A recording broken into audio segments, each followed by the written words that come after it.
स्वागत है आप सभी का एसएस क्लासेस में। वीडियो स्टार्ट करने से पहले आप लोग सभी ये वीडियो देखिए। तो इसके लिए भी प्रदर्शन करेंगे कि परीक्षा ही नहीं होनी चाहिए। तो जो मांग मानेंगे वही मान लेना चाहिए क्या? ये संभव नहीं है। हमें अच्छी प्रतिभा चाहिए। बिहार की सरकार ने और सामान्य प्रशासन विभाग ने और बीपीएससी ने। आपने ये वीडियो देख लिया। मंत्री जी का कहना है कि जो लोग डिमांड मांगेंगे वही सब मान लेंगे क्या। ये भी बोलते हैं कि अगर के लोग ये बोले कि बिना एग्जाम के हमको भर्ती ले लीजिए, क्या हम वो भी मांग लेंगे क्या। तो ऐसा नहीं होने वाला है कि जो चीज होगा उसको ये मानेंगे, ये मांग नहीं मांगेंगे। ठीक है।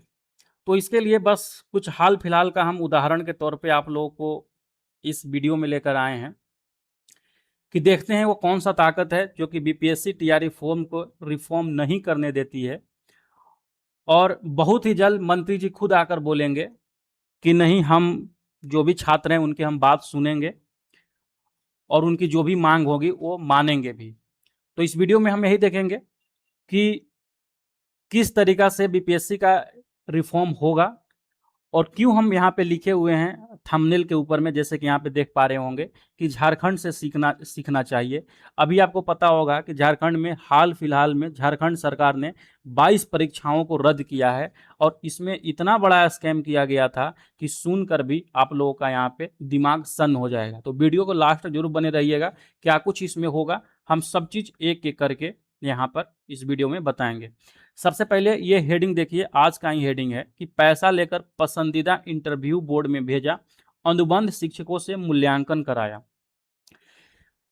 एक अगर के आप लोगों को पता नहीं होगा तो मैं बता देता हूं, झारखंड सरकार में 22 परीक्षाओं को यहाँ पे रद्द कर दिया गया है। और जिस टोन में मंत्री जी यहाँ पे बात बता रहे हैं कि जो भी मांग होंगे क्या वो सब कुछ मांग लेंगे क्या, तो इससे भी बड़ा बयान यहाँ पे जो झारखंड सरकार होती थी उनके द्वारा ये दिया जाता था।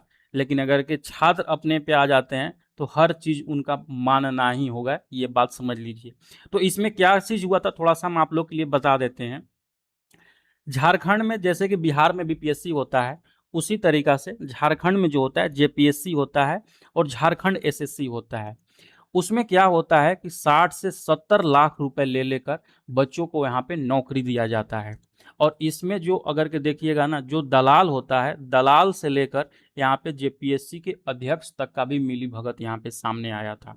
इसमें क्या होता था कि बच्चों से पैसा लिया जाता था और जो शिक्षक ट्रेंड शिक्षक होते थे, कॉपी जांच करने वाले, उनको बाईपास करके जो कॉन्ट्रैक्ट पे टीचर होते थे उनसे कॉपी जांच कराया जाता था। साथ ही साथ वो जो दलाल होते थे, जो इंटरव्यू होता है, इंटरव्यू में भी जो उनके अपने सदस्य होते थे जिनसे वो संपर्क बनाए होते थे उनसे उनका साक्षात्कार कराते थे।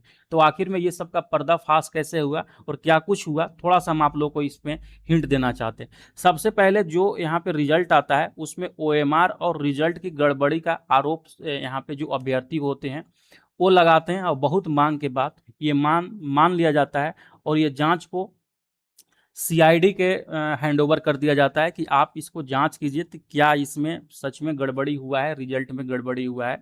तो वहाँ पे सीआईडी ने भी ये बात मानते हैं कि नहीं, इसमें ओएमआर में कथित छेड़छाड़ हुआ था। इसमें छेड़छाड़ इस तरीका से हुआ था कि जो बच्चे यहाँ पे ओएमआर खाली छोड़कर आ गए थे उसके बाद भी उस ओएमआर में नंबर मिला है। आपने देखे होंगे कि बीपीएससी में जो हाल फिलहाल अपना एक एग्ज़ाम पैटर्न में चेंज किया है, तो उसमें क्या किया है कि अगर के आपका जो सवाल है उसमें 5 ऑप्शन रहेंगे, ए बी सी डी और ई, और हर हाल में ये 5 ऑप्शन में आपको एक ऑप्शन वहाँ पे चूज करना ही होगा। अगर के आप वो ऑप्शन चूज नहीं करते हैं तो आपका निगेटिव मान लिया जाएगा। इसीलिए यहाँ पे ये चीज़ इसमें दिया गया है कि जो पहले झारखंड में ये चीज़ें हो रही थी उसको थोड़ा सा कम किया जा सके।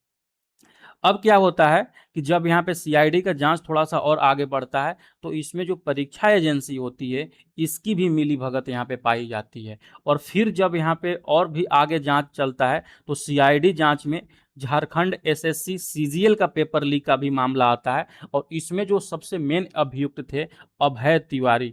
ये जो अभय तिवारी नाम का बंदा था, ये अभय तिवारी अपने पत्नी और अपने भाई को पैसा लेकर नौकरी देने का इस पे आरोप लगाया जाता है। और इसी तरीका से जब यहाँ पे आंदोलन बहुत ही ज़्यादा तीव्र होता है तो 22 परीक्षाओं को यहाँ पे रद्द कर दिया जाता है। 22 परीक्षा को तो रद्द किया गया, लेकिन अगर कि आपने हाल फिलहाल न्यूज़ देखे होंगे तो 22 परीक्षा को तो रद्द किया गया था, लेकिन जो high court, Jharkhand high court, Ranchi high court ने यहाँ पे इसको फिर से बहाल कर दिया गया है। तो बहाल किया गया, इसका मतलब ये नहीं कि इस पे जांच नहीं होगा। अब देखिए, परीक्षा में जब चोरी होती है ना, जब कुछ गड़बड़ी होती है, तो सबसे ज़्यादा मार जो पड़ता है, जो ओरिजिनल कैंडिडेट, पढ़ने वाले कैंडिडेट होते हैं, उनको मार पड़ता है। अब मान के चलिए कि 22 परीक्षा को सरकार ने यहाँ पे तो रद्द कर दिया था, तो क्या 22 परीक्षा में जितने भी कैंडिडेट होंगे सब तो सेटिंग के साथ नहीं गए होंगे?